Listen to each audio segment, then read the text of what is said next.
समस्त को praise the Lord नमस्कार। पूर्व वीडियो जहाँकि आमर होम बलि थिला आजिर वीडियो आमर भक्ष्य नैवेद्य खाइबा नैवेद्य उपर आम आलोचना करबा। खाइबा नैवेद्य से उपर आलोचना करबा ता आपण माने लेवी 2 पर्व रे से विषय पाइबे। मुझे पढ़ू ना बहुत विषय लंबा अच्छी आपने सर्ट करी आपण माने पढ़िबे आ बुझी पारिबे। देखंतु एठारे ए भक्ष्य नैवेद्य जो लेवी 2 पर्व रे जहाँ अच्छी एही नैवेद्य करिवार अर्थ कौन? एही नैवेद्य ईश्वर को धन्यवाद रूपक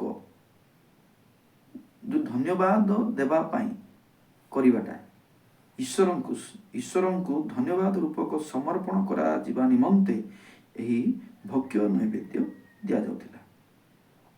लोक माने सबुठारु भल अटा आनती ए जगह ए समय भल सबु भल अटा आनती जहाँ केवल रुटी बनाई योग्य से प्रकार अटा प्रकृत रे आनती अटा आनती आ खमीर शून्य रोटी आनती। खमीर शून्य खमीर मिसी नाही सेमतीटा रोटी आनती ठाकु एई भक्ष्य नैवेद्य समय आनती एवं रुटी जो आनती ताहा भाजी थिबा आवश्यक माने भजा आइथिबा आवश्यक सेमती आनती एवं शस्य जो आनती जाजक निकट को से शस्य मध्य कोन कहबी परिष्कार भाजी भाजीबा पई योग्य परि शस्य आनती। एई पर्व रे एई नैवेद्य रे माने भक्ष्य नैवेद्य रे लोक माने जाजक निकट को एमती आनती। जाजक जेतेबेले चिन्ह स्वरूप कौन कर से जेते आनी नैवेद्य से मुठाए नेब आउ से बेदी रे पकेब बाकी जेतकी रहिला से ताहा रखिबे से एवं से माने ताहा व्यवहार करिवे। एमिति बाइबल रे पर्व करुथिले किंतु बहुत कम करुथिले बोली कहा जाए। आ एटा मध्ये गोटे भक्ष्य नैवेद्यर पर्व बा बलिदान। एठारे ईश्वर को धन्यवाद रूपक उत्सर्ग करा जाउथिला। सबुठारु भल अटा आनबाक पड़ुथिला भाजिकी आनबाक पड़ुथिला आउ खमीर शून्य रोटी आनबाक पड़ुथिला। आउ जहा जो शस्य आनुथिले से शस्य मध्ये जेंति रोटी करिया पई योग्य सेंतिटा आनुथिले आउ मुठाए सेठु जाजक नउथिला आउ बेदरी पकउथिले।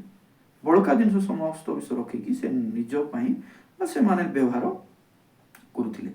एई जो भक्ष्य नैवेद्यर तात्पर्य नहीं आजिका डेट रे आमे कौन बुझिबा से पर टिके आमे देखिबा। से माथ्यू 26:6-10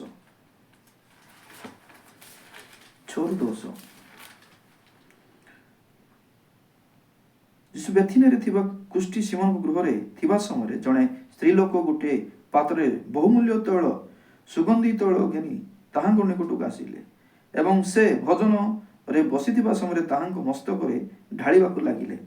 किंतु ताहा देखि शिष्य माने विरक्त होई कहिले एते अपव्यय काहेकि? एहा तो अनेक टंकार विक्रय करा जाई दरिद्र मानकु दिया जाई परिथांत।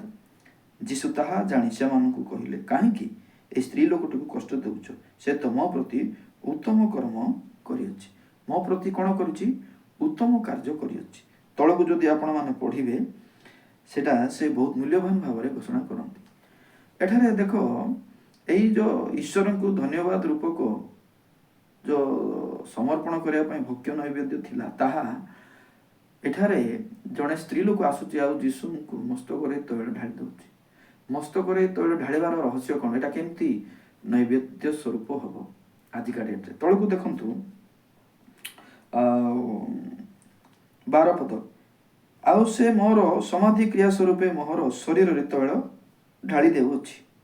13 पद मु तुमान सत्य कहूछि समस्त जगतर जेकोसी स्थान रे एई सुसमाचार घोषणा करा जीव से स्थान रे स्त्री लोकर स्मरणार्थे ताहार एही कर्मर कथा मध्य कुहा जीव।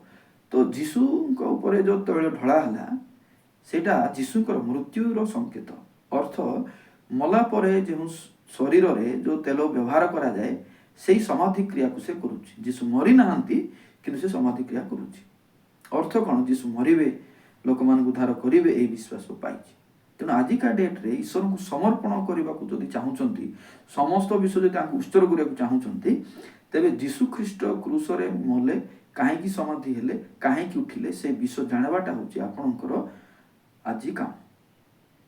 जीशु हम पाप मले आमको एक करने समाधि हेले आमको धार्मिक करने पुनरुत्थित हेले यही जिनस जदि आपण मैंने जानवे तेरे आजिका डेट अनुसार जदि कह तेरे आपण ईश्वर को संपूर्ण खुशी करुँच कहीं भक्य नव्य तो ईश्वर खुशी करने संतुष्ट करने तो आजिका ये जिनस करने द्वारा आपण मैंने करेंगे। द्वितीय करंती 9 पर्व जो देखिए 7 रु 11 देखिए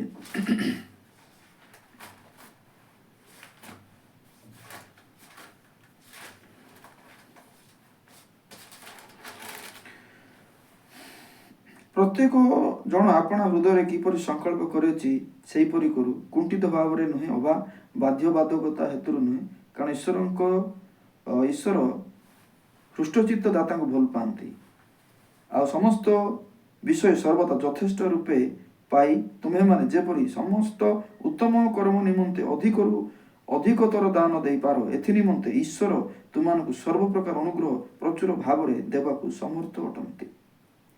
जेपरी लिखा अच्छी जे मुक्त हस्तरे वितरण करी से दरिद्र मान दान करुच्ची ताहार धार्मिकता चिरस्थायी आउ जे बीज वपनकारी बीज और भोजन निमंते जार आहार जोगाती से बुणवा निमंते तुमको बीज जोगाइबे और ता बढ़ाइबे पुणी तुमको धार्मिकतार फल वृद्धि करेंगे।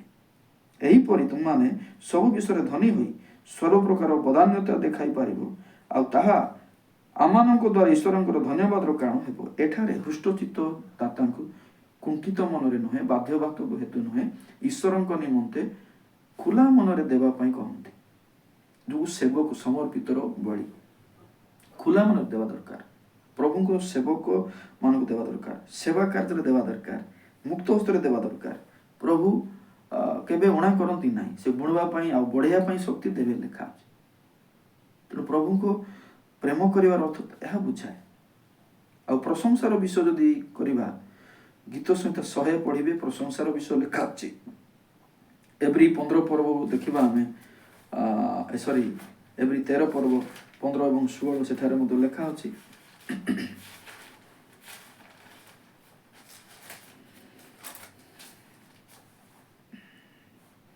एणु आसो ताहांको द्वारा मान ईश्वर उद्देश्य प्रशंसा रूप बलि अर्थात ताहांको नाम स्वीकारकारी अष्टादर फल द्वारा नित्य उत्सर्ग करू प्रशंसा हृदय कृतज्ञता अन्य दान देवा सहित हृदय पूर्णता द्वारा तांको धन्यवाद रूपक बलि उत्सर्ग करो लिखा तेणु गीत संहिता 147 मध्य आपण माने पढ़ंतु फिलिपी 4:6 मध्य देखिबा हमें जेतु लंबा लंबा विषय को पढ़ू ना आपण माने पढ़िबे फिलिपी 4:6 कारण कौन सी विषय चिंतित हो नहीं किंतु समस्त विषय प्रार्थना और विनती द्वारा धन्यवाद सह तुमनकर निवेदन सब ईश्वर को निकट में जना चिंतित नहीं व्यस्त नहीं कौन हम सेमती नहीं समस्त विषय खुला मन ईश्वर को जना प्रभु तुमको निमंते ताहा सफल करेंगे। तो मु भक्य नैवेद्य लेवी 2 आवश्यक केमती थिला आ आजिका डेट रे ता केमती करिबा दरकार से विषय मु टिके टिके आलोचना कली आपण मानक निमंते यह साहाय्य आसीबो बोली विश्वास करे। तेणु आज एतिकी कहबी समस्त को प्रेज द लॉर्ड। नमस्कार।